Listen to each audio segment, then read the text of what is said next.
ಎಲ್ಲರಿಗೂ ನಮಸ್ಕಾರ. ನಾನು ನಿಮ್ಮ ಚೆನ್ನ. ಈ ಒಂದು ವಿಡಿಯೋದಲ್ಲಿ 5ನೇ ತರಗತಿ ಸಿರಿ ಕನ್ನಡ ಪ್ರಥಮ ಭಾಷಾ ಕನ್ನಡ ಪಠ್ಯ ಪುಸ್ತಕದ್ದು ಭಾಗ 1 ಪುಸ್ತಕ.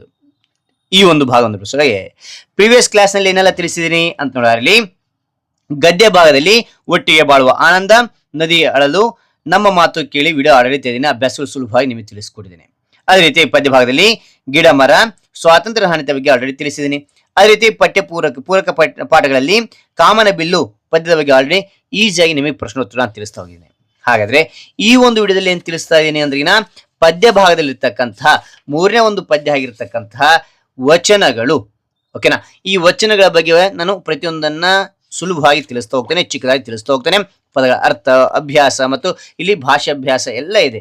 ಪ್ರತಿಯೊಂದನ್ನು ನಾನು ತಿಳಿಸ್ತಾ ಹೋಗ್ತೇನೆ. ಹಾಗೆ ಒಂದು ಮಾಹಿತಿ ಅಂತ ಇಷ್ಟವಾದ್ರೆ ಒಂದು ಲೈಕ್ ಅನೇಕ ವಿಡಿಯೋ ಪ್ರೋತ್ಸಾಹ ತುಂಬ ಸಿಗುತ್ತೆ. ಇನ್ನೊಬ್ರು ಶೇರ್ ಸಾಧ್ಯ ಅಂತ ಅನೇಕ ವಿಡಿಯೋ ಚಾನಲ್ ಸಬ್ಸ್ಕ್ರೈಬ್ ಆಗಿ. ಹಾಗೆ ನಿಮ್ಗೆ ಯಾವ ರೀತಿಯ ಅಭ್ಯಾಸ ಬೇಕಂತೇಳಿ ಕಾನ್ಸ್ಟ್ಲಿ ಕಾಲ್ ಮಾಡಿ ಆ ಒಂದು ಅಭ್ಯಾಸ ವಿಡಿಯೋ ತೆಗೆಲ್ಲ ಪ್ರಯತ್ನ ಪಡ್ತೇನೆ ಅಂತ ಹೇಳ್ತಾ ಹರೇ ಈ ಒಂದು ಮಾಹಿತಿ ತಿಳಿತಾ ಹೋಗೋಣ. ನೋಟ್ಸ್ ಯಾವ ರೀತಿ ಬರೆಯೋಕೆ ಅದನ್ನು ತಿಳಿಸ್ತಾ ಹೋಗ್ತೇನೆ. ಬನ್ನಿ, ಅಭ್ಯಾಸ ತಿಳಿಯೋದ್ ಮುಂಚೆ ನಾವು ಪದಗಳ ಅರ್ಥ ಅಂತಕ್ಕಂತೂ ತಿಳಿಬೇಕಾಗುತ್ತೆ. ಇಲ್ಲಿ ನೋಡ್ತೋಣವಾ. ಓಕೆ, ಇಲ್ಲಿ ಪದಗಳ ಅರ್ಥ ನೋಡ್ತಾ ಹೋಗಿ. ಪದಗಳ ಅರ್ಥ ಅಂತಕ್ಕಂಥ ಯಾಕೆ ಬೇಕು ಅಂತಂದ್ರಿನ ನಮ್ಮ ಶಬ್ದ ಸಂಪತ್ತು ಜಾಸ್ತಿ ಆಗ್ಲಿಕ್ಕೆ ಬೇಕು. ಜೊತೆಗೆ ಈ ಪದ್ಯಗಳು ಓದುವಾಗ, ವಚನ ಓದುವಾಗ ಇದರ ಅರ್ಥ ಏನು ಅಂತ ತಿಳಿಲಿಕ್ಕೆ ನಮಗೆ ಪದಗಳ ಅರ್ಥ ಅಂತಕ್ಕಂಥ ಬೇಕಾಗುತ್ತೆ. ಓಕೆನಾ, ಒಂದೊಂದಾಗಿ ತಿಳಿಸ್ತಾ ಹೋಗ್ತಾನೆ ನೋಡಿ. ಅರಿವು ಅಂದ್ರೆ ತಿಳುವಳಿಕೆ, ಜ್ಞಾನ ಅಂತಕ್ಕಂಥ ಅರ್ಥ ಕೊಡುತ್ತೆ. ಒಲಿಸು ಅಂದ್ರೆ ಮನ ಒಪ್ಪಿಸು ಅಂತ ಹೇಳಿ.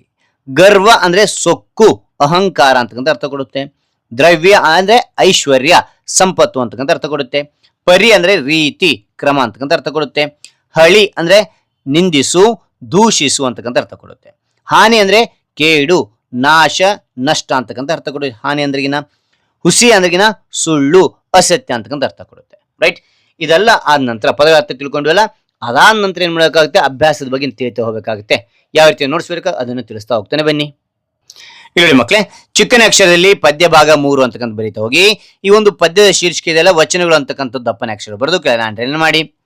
ಈ ಒಂದು ವಚನಗಳಿಗೆ ಯಾವತ್ತು ಬರೀತಾ ಇರ್ತೀರಾ, ಅಭ್ಯಾಸ ಯಾವತ್ತು ಬರೀತೀರ ಆ ಡೇಟ್ ನಲ್ಲಿ ಬರೀತಾ ಹೋಗಿ. ಮೊದಲು ಏನೇ ಬೇಕೋ ಅಭ್ಯಾಸ ಅಂತಕ್ಕಂಥ ಬರೀತಾ ಹೋಗಿ. ಇದರಲ್ಲಿ ಕೆಳಗಿನ ಪ್ರಶ್ನೆಗೆ ಉತ್ತರಿಸಿ ಅಂತ ಕೇಳಿದ್ದಾರೆ. ನೋಡ್ತಾ ಹೋಗೋಣವಾ. ಎಸ್, ಇಲ್ಲಿ ನೋಡಿ ಮೊದಲನೇ ಪ್ರಶ್ನೆ, ಯಾರನ್ನು ಹಳಿಯಬಾರದು ಅಂತ ಕೇಳಿದರೆ. ಯಾರನ್ನು ಹಳಿಯಬಾರದು ಅಂದ್ರೆ ಉತ್ತರ, ನಮ್ಮ ಎದುರಿಗಿರುವವರನ್ನು ಹಳಿಯಬಾರದು ಅಂತಕ್ಕಂಥದ್ದು. ಇಷ್ಟು ನೆನ್ಪಿಟ್ರೆ ಸಾಕು, ಉಳಿದೆಲ್ಲ ಪ್ರಶ್ನೆಯಲ್ಲಿದೆ. ಓಕೆನಾ, ರೈಟ್. ನಂತರ ಎರಡನೇ ನೋಡಿ, ಬಡತನಕ್ಕೆ ಯಾವ ಚಿಂತೆ ಅಂದ್ರಿನ ಉತ್ತರ. ಅದೇ ರೀತಿ ಬರೀತ ಹೋಗಿ, ಬಡತನಕ್ಕೆ ಉಣ್ಣುವ ಚಿಂತೆ ಅಂತಕ್ಕಂಥದ್ದು. ನೀವು ಉಣ್ಣುವ ಅಂತ ನೆನ್ಪಿಟ್ರೆ ಸಾಕು. ನಂತರ ಮೂರನೇ ಪ್ರಶ್ನೆ ಇದೆ. ಏನಿದೆ ಮೂರನೇ ಪ್ರಶ್ನೆಗಿನ, ಲೋಕದಲ್ಲಿ ಸ್ತುತಿ ನಿಂದೆಗಳು ಬಂದರೆ ಹೇಗಿರಬೇಕು ಅಂತ ಕೇಳಿದ್ರೆ. ಹೆಂಗಿರ್ಬೇಕು ಅಂದ್ರಿನ ಉತ್ತರ, ಲೋಕದಲ್ಲಿ ಸ್ತುತಿ ನಿಂದೆಗಳು ಬಂದಾಗ ಮನಸ್ಸಿನಲ್ಲಿ ಕೋಪ ಮಾಡಿಕೊಳ್ಳದೆ ಸಮಾಧಾನಿಯಾಗಿರ್ಬೇಕು ಅಂತಕ್ಕಂಥದ್ದು ಉತ್ತರ ಆಗಿರುತ್ತೆ. ನಂತರ ನಾಲ್ಕನೇ ಪ್ರಶ್ನೆ ಏನ್ ಕೊಟ್ಟಿದ್ದಾರೆ ಅಂದ್ರೆ, ಎಂತಹ ಭಕ್ತಿಯಿಂದ ದ್ರವ್ಯದ ಕೇಡಾಗುತ್ತದೆ ಅಂತ ಕೇಳಿದ್ರೆ. ಉತ್ತರ, ಗರ್ವದಿಂದ ಅಂದ್ರಿನ ಅಹಂಕಾರದಿಂದ ಅಂತ ಅರ್ಥ ಕೊಡುತ್ತೆ. ಓಕೆನಾ, ಗರ್ವದಿಂದ ಮಾಡುವ ಭಕ್ತಿಯಿಂದ ದ್ರವ್ಯದ ಕೇಡಾಗುತ್ತದೆ ಅಂತಕ್ಕಂಥದ್ದು ಆಗಿರುತ್ತೆ. ನಂತರ ಐದನೇ ನೋಡಿ ಏನ್ ಕೊಟ್ಟಿದ್ದಾರೆ, ಅಕ್ಕ ಮಹಾದೇವಿ ಅವರ ಅಂಕಿತ ಏನು ಅಂತ ಕೇಳಿದರೆ. ಉತ್ತರ, ಅಕ್ಕ ಮಹಾದೇವಿ ಅವರ ಅಂಕಿತ ಚನ್ನ ಮಲ್ಲಿಕಾರ್ಜುನ. ಓಕೆನಾ, ಹಾಗಾದ್ರೆ ಮುಂದಿನ ನೋಡ್ತಾ ಹೋಗೋಣ. ಇಲ್ಲಿ ನೋಡಿ ಮಕ್ಕಳು, ಇಲ್ಲಿ ಅಭ್ಯಾಸ ಅಂತಕ್ಕಂಥದ್ದು ಆಯ್ತಲ್ಲ. ಅಭ್ಯಾಸ ಅಂತಕ್ಕಂಥ ಆದ ನಂತರ ಇಲ್ಲಿ ಕೊಟ್ಟಿದ್ದಾರೆ ಕೊಟ್ಟಿದ್ದಾರೆ. ಏನ್ ಕೊಟ್ಟಿದ್ದಾರೆ ಇಲ್ಲಿ ಅಂತಕ್ಕಂಥದ್ದು, ಕೆಳಗಿನ ಪದ್ಯ ಭಾಗವನ್ನು ಪೂರ್ಣಗೊಳಿಸಿ ಕಂಠಪಾಠ ಮಾಡಿರಿ ಅಂತ ಹೇಳಿದ್ರೆ. ಇಲ್ಲಿ ನೋಡಿ ಮಕ್ಕಳೇ, ಇಲ್ಲಿದೆ ಮೊದಲು ಏನೇನು ಕೊಟ್ಟಿದ್ದಾರೆ, ಕಳಬೇಡ ಅಂತ ಕೇಳಿದ್ರೆ. ಇಲ್ಲಿ ಪದ್ಯದಲ್ಲಿ ನೋಡ್ತೋಣ ಇದೆಲ್ಲಿದೆ ಅಂತ ಹೇಳಿ. ಓಕೆನಾ, ಎಸ್, ಇಲ್ಲಿ ನೋಡಿ ಮಕ್ಕಳೇ, ಮೊದಲನೇದೇ ಇಲ್ಲಿರ್ತಕ್ಕಂಥದ್ದು ಯಾವುದು ಅಂದ್ರಿನ, ಇಲ್ಲಿ ಕಳಬೇಡ, ಕೊಲಬೇಡ, ಹುಸಿಯ ನುಡಿಯಲು ಬೇಡ ಅಂತಿದೆಯಾ. ಇಲ್ಲಿಂದ ಇಲ್ಲಿಯವರೆಗೆ ಏನ್ ಮಾಡ್ತೀರಾ ಅಂತಂದ್ರೆ ಇಲ್ಲಿ ಪೂರ್ಣಗೊಳಿಸ್ರಿ, ಅದನ್ನ ಕಂಠಸ್ಥ ಹಾಕ್ತಾ ಹೋಗಿ. ಓಕೆನಾ, ರೈಟ್. ಇದಾಯ್ತಲ್ಲ. ಇದಾದ ನಂತರ ಎರಡನೇದು ಕೊಟ್ಟಿದ್ದಾರೆ. ಏನ್ ಕೊಟ್ಟಿದ್ದಾರೆ ಅಂದ್ರಿನ, ಗರ್ವದಿಂದ ಅಂತ ಕೊಟ್ಟಿದ್ದಾರೆ. ಗರ್ವದಿಂದ ಅಲ್ಲಿಂದ ಮುಟ್ಟದ ಭಕ್ತಿ ಇದೆಲ್ಲಿದೆ ನೋಡೋಣ. ಇಲ್ಲಿ ನೋಡಿ ಮಕ್ಕಳಲ್ಲಿ. ಎಸ್, ಇದಾದ ನಂತರ ನೋಡಿ ಕೊನೆಯ ಒಂದು ಪ್ಯಾರಾಗ್ರಾಫ್ ಇದೆಯಲ್ಲ. ಎಸ್, ಇಲ್ಲಿ ಕಾಣ್ತಾ ಇದೆಯಾ, ಆಯ್ದಕ್ಕೆ ಲಕ್ಕಮ್ಮ ಹೊರತು ಇದು. ಓಕೆ, ಇಲ್ಲಿ ನೋಡಿ, ಗರ್ವದಿಂದ ಮಾಡುವ ಭಕ್ತಿ ದ್ರವ್ಯದ ಕೇಡು. ಇಲ್ಲಿಂದ ಇಲ್ಲಿ ಮುಟ್ಟದ ಭಕ್ತಿಯವರೆಗೆ ಇದನ್ನು ಬರಿಬೇಕಾಗುತ್ತೆ ಈ ಒಂದು ಪದ್ಯ ಭಾಗದಲ್ಲಿ. ಓಕೆ, ಇಲ್ಲಿ ನೋಡ್ತೋಣ.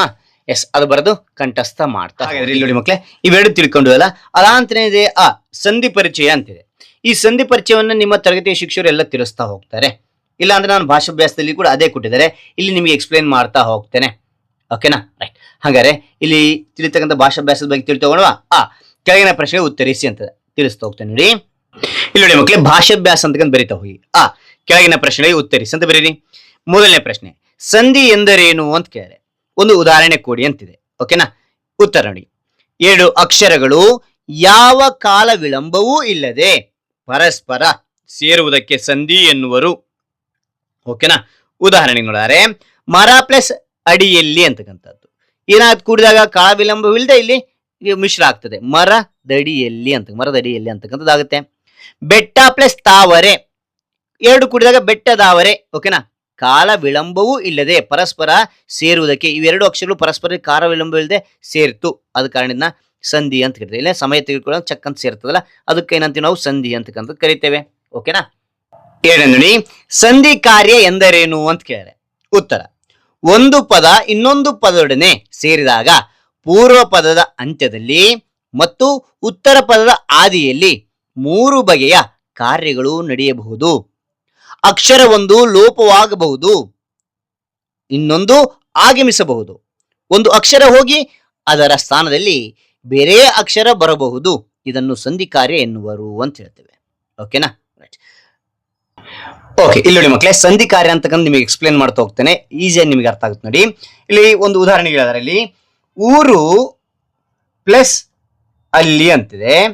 ಏನಾಗುತ್ತೆ ಇದು ಅಂದ್ರಿನ ಊರಲ್ಲಿ ಅಂತಕ್ಕಂಥದ್ದಾಗುತ್ತೆ. ಹೌದಾ? ಇಲ್ಲಿ ನೋಡಿ ಹೇಳ್ತಾನೆ, ಒಂದು ಪದ ಇನ್ನೊಂದು ಪದದೊಡನೆ ಸೇರಿದಾಗ ಪೂರ್ವ ಪದದ ಅಂತ್ಯದಲ್ಲಿ, ಇದನ್ನ ನಾವು ಪೂರ್ವ ಪದ ಅಂತ ಕರಿತೀವಿ. ಪೂರ್ವ ಪದ.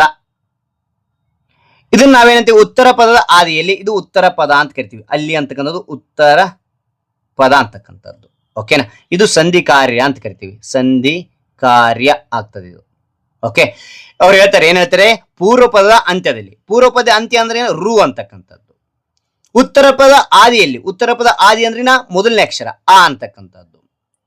3 ಬಗೆಯ ಕಾರ್ಯಗಳು ನಡೆಯುತ್ತವೆ. ಇಲ್ಲಿ 3 ಬಗೆಯ ಕಾರ್ಯಗಳು ಇರ್ತೇವಂತೆ. ಏನು ಅಂದ್ರಿನ ಹೇಳ್ತಾರೆ. ಮೊದಲನೇದು, ಅಕ್ಷರ ಒಂದು ಲೋಪವಾಗಬಹುದು. ಇಲ್ಲಿ ನೋಡಿ ಮಕ್ಕಳೇ, ಊರು ಪ್ಲಸ್ ಅಲ್ಲಿ ಅಂತಕ್ಕಂಥ 1 2 3 4 ಇದೆ, 4 ಅಕ್ಷರ ಇದೆ. ಇಲ್ಲಿ ಒಂದು ಅಕ್ಷರ ಮಿಸ್ ಆಯ್ತು, 1 2 3 ಆಯ್ತು. ಸಂಧಿ ಕಾರ್ಯದಾಗ ಏನಾಯ್ತು, ಒಂದು ಅಕ್ಷರ ಮಿಸ್ ಆಯ್ತು, ಒಂದು ಅಕ್ಷರ ಲೋಪವಾಯ್ತು ಅಂತಕ್ಕಂಥದ್ದು. ಇದು ಒಂಥರ ಇರುತ್ತೆ, ಇದು ಒಂದನೇದು. ಓಕೆನಾ? ಎರಡನೇದು ಹೇಳ್ತಾರೆ, ಯಾವುದನ್ನ ಅಂತಂದ್ರೆ ಅಕ್ಷರ ಒಂದು ಲೋಪವಾಗಬಹುದು, ಇನ್ನೊಂದು ಆಗಮಿಸಬಹುದು. ಇಲ್ಲಿ ಉದಾಹರಣೆ ಹೇಳಿದಾರೆ ನಿಮಗೆ, ಮನೆ ಪ್ಲಸ್ ಒಳಗೆ. ಓಕೆನಾ? ಇಲ್ಲಿ ನೋಡಿ, ಈಗ ಕೂಡಿಸಿದ್ರೆ ಏನಾಗುತ್ತೆ ಅಂದ್ರೆ ಮನೆಯೊಳಗೆ ಅಂತಕ್ಕಂಥದ್ದಾಗುತ್ತೆ. ಹೌದಾ? ಇಲ್ಲಿ ನಿಮಗೆ ಉದಾಹರಣೆ ತಿಳಿಸ್ತಾ ಹೋಗಿದ್ದೀನಿ. ಓಕೆನಾ? ಇಲ್ಲಿ ನೋಡಿ, ಮನೆಯೊಳಗೆ ಅಂತಕ್ಕಂಥ, ಮನೆ ಪ್ಲಸ್ ಒಳಗೆ, ಮನೆಯೊಳಗೆ. ಇಲ್ಲಿ ನೋಡಿ, ಯೋ ಅಂತಕ್ಕಂಥ ಅಕ್ಷರ ಹೊಸದಾಗಿ ಸೇರ್ತಿಲ್ಲಿ. ಯೋ ಅಂತಕ್ಕಂಥದ್ದು ಇಲ್ಲಿಲ್ಲ, ಮೊದಲು ಇಲ್ಲಿ ಯೋ ಅಂತಕ್ಕಂಥದ್ದು ಆಗಮನ ಆಗಿರ್ತಕ್ಕಂಥದ್ದು, ಆಗಮಿಸಿರ್ತಕ್ಕಂಥದ್ದು. ಇದು ಎರಡನೇದು. ಮೂರನೇದು, ಒಂದು ಅಕ್ಷರ ಹೋಗಿ ಅದರ ಸ್ಥಾನದಲ್ಲಿ ಬೇರೆ ಅಕ್ಷರ ಬರಬಹುದು ಅಂತ ಹೇಳ್ತಾರೆ. ಇಲ್ಲಿ ನೋಡಿ, ಇದಕ್ಕೆ ಉದಾಹರಣೆ ಹೇಳಿದ್ರೆ, ಒಂದು ಅಕ್ಷರ ಬದಲು ಇನ್ನೊಂದು ಅಕ್ಷರ ಹೊಸದಾಗಿ ಬರ್ತದಂತೆ. ಅದಕ್ಕೆ ಉದಾಹರಣೆ ಹೇಳೋದ್ರಲ್ಲಿ ಸತ್ ಪ್ಲಸ್ ಜನ ಏನಾಗುತ್ತೆ ಅಂದ್ರೆ ಸಜ್ಜನ ಅಂತಕ್ಕಂಥದ್ದಾಗುತ್ತೆ. ಸಜ್ಜನ. ಓಕೆನಾ? ಇಲ್ಲಿ ತಾ ಅಂತಕ್ಕಂಥದ್ದು ಇಲ್ಲ ಇಲ್ಲಿ. ಓಕೆನಾ? ಈ ಅಕ್ಷರ ಹೋಗಿ ಇಲ್ಲಿ ಸಜ್ಜನ ಅಂತಕ್ಕಂಥ ಹೊಸ ಅಕ್ಷರ ಬಂದಿರ್ತಕ್ಕಂಥ ಜ ಅಂತಕ್ಕಂಥ ಹೊಸದಾಗಿ ಅಕ್ಷರ ಇರುತ್ತೆ. ಈ ರೀತಿಯಾಗಿ ಇದು ಮೂರನೇದು. ಓಕೆನಾ? ಇಷ್ಟ ನೋಡಿ, ಅಕ್ಷರ ಒಂದು ಲೋಪವಾಗಬಹುದು, ಇನ್ನೊಂದು ಆಗಮಿಸಬಹುದು, ಒಂದು ಅಕ್ಷರ ಹೋಗಿ ಅದರ ಸ್ಥಾನದಲ್ಲಿ ಬೇರೆ ಅಕ್ಷರ ಬರಬಹುದು. ಇದನ್ನ ನಾವು ಸಂಧಿ ಕಾರ್ಯ ಅಂತ ಕರಿತೇವೆ. ಸಂಧಿ ಕಾರ್ಯ ನಾವು ಕೊನೆಗೆ ಹೇಳಿದ್ದೆ ಸಂಧಿ ಕಾರ್ಯ. ಅದ ನಂತರ ಮೂರನೇ ನೋಡಿ ಮಕ್ಕಳೇ, ಮೂರನೇದಲ್ಲಿ ತೆನೆ ಪ್ಲಸ್ ಅನ್ನು. ಇದರಲ್ಲಿ ಪೂರ್ವ ಪದ ಉತ್ತರ ಪದ ಯಾವುದು ತಿಳಿಸಿ. ಇದರ ನಡೆದ ಸಂಧಿ ಕಾರ್ಯ ಬರೆಯಿರಿ ಅಂತ ನಾನು ತಿಳಿಸಿದ್ನಲ್ಲಿ. ಈಗ ಉದಾಹರಣೆ ಕಡಿದೆ, ತೆನೆ ಪ್ಲಸ್ ಅನ್ನು. ತೆನೆ ಅಂತಕ್ಕಂಥದ್ದು ಏನಾಗುತ್ತೆ, ಪೂರ್ವ ಪದ. ಅನ್ನು ಅಂತಕ್ಕಂಥ ಏನಂತೆ, ಉತ್ತರ ಪದ ಅದು. ಓಕೆನಾ? ತೆನೆ ಪ್ಲಸ್ ಅನ್ನು, ತೆನೆಯನ್ನು ಅಂತಕ್ಕಂಥ ಸಂಧಿ ಕಾರ್ಯ ಆಗಿರುತ್ತೆ. ಓಕೆನಾ? ಇಲ್ಲೇನಾಯ್ತು ಇದರಲ್ಲಿ ಅಂದ್ರಿನ ಯ ಅಕ್ಷರ ಹೊಸದಾಗಿ ಆಗಮಿಸಿದೆ, ಬಂದಿದೆ ಅಂತಕ್ಕಂಥ. ಆದ್ದರಿಂದ ಇದು ಯಕಾರಾಗಮ ಸಂಧಿ ಅಂತಕ್ಕಂಥ ಸಂಧಿ ನೀವು ಶಿಕ್ಷಕರು ತಿಳಿಸ್ತಾ ಹೋಗ್ತೀರಿ. ಇಲ್ಲ ಸರಿ, ಸಂಧಿಗಳ ಬಗ್ಗೆ ಮಾಡಿ ಅಂತ ನಾನು ವಿಡಿಯೋ ಮಾಡ್ಲಿಕ್ಕೆ ನಾನು ಪ್ರಯತ್ನ ಪಡ್ತೇನೆ. ಓಕೆನಾ? ರೈಟ್. ಅಂತ 4ನೇ ಪ್ರಶ್ನೆ ಕೊಟ್ಟಿದ್ದಾರೆ. 4ನೇ ಪ್ರಶ್ನೆ ಏನ್ ಕೊಟ್ಟಿದ್ದಾರೆ ನೋಡ್ತಗೊಂಡ್ವಾ. ಈ ಪದಗಳನ್ನು ಬಿಡಿಸಿ ಬರೆಯಿರಿ, ಸಂಧಿ ಕಾರ್ಯ ಹೇಳಿರಿ ಅಂತಿದೆ. ಓಕೆನಾ? ಮೊದಲನೇದು ಕೊಟ್ಟಿದ್ದಾರೆ, ಸಕ್ಕರೆ ಆಯಿತು ಅಂದ್ರೆ ಸಕ್ಕರೆ ಪ್ಲಸ್ ಆಯಿತು ಅಂತಕ್ಕಂಥದ್ದು. ಓಕೆನಾ? ರೈಟ್. ಇಲ್ಲಿ ನೋಡಿ, ಸಕ್ಕರೆ ಪ್ಲಸ್ ಆಯಿತು, ಸಕ್ಕರೆ ಆಯಿತು. ಇದು ಯ ಅಂತಕ್ಕಂಥದ್ದು ಹೊಸದಾಗಿ ಇಲ್ಲಿ ಬಂದಿರತಕ್ಕಂಥದ್ದು. ಓಕೆನಾ? ಇದು ಯಕಾರಾಗಮ ಸಂಧಿ ಅಂತ ನಾವು ಕರಿತೇವೆ. ಉಳಿದೆಲ್ಲ ಸೇಮ್ ಇರುತ್ತೆ. ಈ ಯಾ ಅಂತಕ್ಕಂಥದ್ದು ಆಗಿರುತ್ತೆ. ಆ ಬದಲು ಇಲ್ಲಿ ಯಾ ಅಂತಕ್ಕಂಥದ್ದು. Okay, right. ಆ ನಂತರ ಕೆಟ್ಟವಳೇನು, ಕೆಟ್ಟವಳು ಪ್ಲಸ್ ಏನು ಅಂತಕ್ಕಂಥದ್ದು. ಓಕೆನಾ, ಇಲ್ಲಿ ಇಲ್ಲೇನಾಯ್ತೆ, ಇಲ್ಲಾಂದ್ರೆ ಲೋಪ ಆಗಿರ್ತಕ್ಕಂಥದ್ದು. ಓಕೆನಾ, ನಿಮಗೆ ಫಾರ್ ಎಕ್ಸಾಂಪಲ್ ನಿಮ್ಗೆ ಹೇಳಿದಾರೆ 1 2 3 4 5 6 ಇದೆ. 1 2 3 4 5 ಆಗಿರ್ತಕ್ಕಂಥದ್ದು. ಒಂದು ಅಕ್ಷರಲ್ಲಿ ಸಂಧಿ ಕಾರ್ಯ ಹಾಕಲಿಕ್ಕೆ ಒಂದು ಅಕ್ಷರ ಮಿಸ್ ಆಗಿರ್ತಕ್ಕಂಥದ್ದು ಲೋಪ ಸಂಧಿ. ಯಾವ್ದು ಮಿಸ್ ಆಗಿದೆ ಅಂದ್ರೆ ಇಲ್ಲಿ ಉ ಪ್ಲಸ್ ಇಲ್ಲಿ ಕೊನೆ ಅಕ್ಷರ ಳು ಅಂದ್ರೆ ಉ ಅಂತಕ್ಕಂಥದ್ದು. ಎ ಅಂತಕ್ಕಂಥ ಎ ಇದೆ. ಇಲ್ಲೇನಾಗುತ್ತೆ, ಇಲ್ಲಿ ಕೂಡಿಸಿದಾಗ ಏನಾಗುತ್ತೆ, ಇಲ್ಲಿ ಯಾವ್ದು ಮಿಸ್ ಆಗಿದೆ ಅಂದ್ರೆ ಉ ಅಂತಕ್ಕಂಥದ್ದು ಮಿಸ್ ಆಗಿರುತ್ತೆ. ಓಕೆನಾ, ರೈಟ್. ಅದಾದ ನಂತರ ಇಲ್ಲಿ ನೋಡಿ ದುಃಖಿತನಾದನು ಅಂತಕ್ಕಂಥದ್ದು. ದುಃಖಿತನು ಪ್ಲಸ್ ಆದನು, ಇದು ಕೂಡ ಲೋಪ ಸಂಧಿನೇ. ಫಾರ್ ಎಕ್ಸಾಂಪಲ್ ನಿಮ್ಗೆ ಹೇಳಿದ್ರೆ 1 2 3 4 5 6 7 ಇದೆ. 7 ಅಕ್ಷರ, ಒಂದು ಅಕ್ಷರ ಮಿಸ್ ಆಗಿರುತ್ತೆ ಇಲ್ಲಿ. 1 2 3 4 5 6 ಅಂತಕ್ಕಂಥದ್ದಾಗಿರುತ್ತೆ. ಯಾವ ಅಕ್ಷರ ಮಿಸ್ ಆಗಿದೆ, ನು ಅಂದಾಗ ಉ ಕಾರ ಬರ್ತದೆ ಪ್ಲಸ್ ಆ ಇಲ್ಲಿ ಸ್ವರನೇ ಅದು. ಅಂತ ಇಲ್ಲಿ ಉ ಅಂತಕ್ಕಂಥದ್ದು ಮಿಸ್ ಆಗಿರತಕ್ಕಂಥದ್ದು. ಇಲ್ಲಿ ಉ ಅಂತಕ್ಕಂಥ ಅಕ್ಷರ ಇಲ್ಲಿ ಮಿಸ್ ಆಗಿರುತ್ತೆ, ಇಲ್ಲಿ ಆಡ್ ಆಗಿರೋದಿಲ್ಲ. ಓಕೆನಾ, ದುಃಖಿತನಾದನು ನು ಅಂತಿದೆ, ನು ಅಕ್ಷರ ಇಲ್ಲ, ಉ ಅಂತಕ್ಕಂಥದ್ದಿಲ್ಲ. ಓಕೆನಾ, ಹಾಗಾದ್ರೆ ಈ ಎಲ್ಲ ಮಾಹಿತಿ ಅಂತ ನಿಮಗೆ ಇಷ್ಟವಾದ್ರೆ ಒಂದು ಲೈಕ್ ಅನೇಕ ವಿಡಿಯೋದಲ್ಲಿ ಪ್ರೋತ್ಸಾಹ ತುಂಬಾ ಸಿಗುತ್ತೆ. ಇನ್ನೊಬ್ರು ವಿಷಯ ಸಾಧ್ಯ ಇಂಥ ಅನೇಕ ವಿಡಿಯೋ ಚಾನಲ್ ಸಬ್ಸ್ಕ್ರೈಬ್ ಆಗಿ. ಮತ್ತೊಂದು ಹೊಸ ವಿಷಯದೊಂದಿಗೆ ಮತ್ತೊಂದು ಹೊಸ ವಿಡಿಯೋದಿಂದ ಭೇಟಿ ಆಗ್ತೇನೆ. Thank you for watching. Bye ಮಕ್ಕಳೇ.